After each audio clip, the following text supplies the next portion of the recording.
So, ito yun kami guys sa may Daranac Falls, no? So, hanggang, ang open pa ito is 8 a.m. hanggang 5 p.m. lang, no? So, nakating kami mga alas 3. So, okay na yun, dalawang oras. So, yan. So, dito ako sa tulay.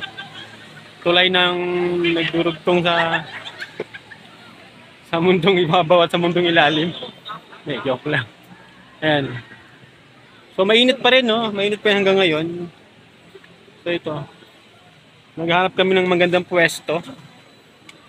Medyo malinaw naman yung tubig. Dami kasing tao.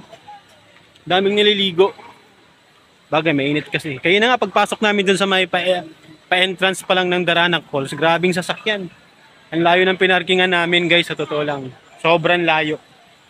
Pwede mong i-tricycle na sa sobrang layo. Yun, oh. Pagod ako. Yung mga bit-bitin. Ayan. So, hanap ng matinong pwesto. Okay lang naman, ilog. Aming tao. Medyo safe naman din. Maganda ito pag nagmumuni-muni ka, nag-relax. Ayan, tanggal talaga yung pagod mo dito. Ayan, oh. Yung ilog.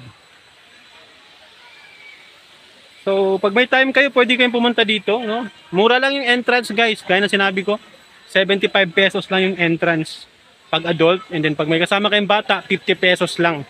Ngayon kung mag-aarkila kayo ng parang ganito, yan, parang table lang, nasa 250 hanggang 350 lang naman siya. So murang-mura lang.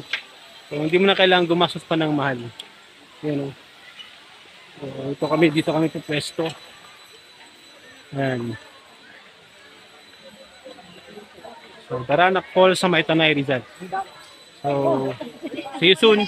Bye-bye.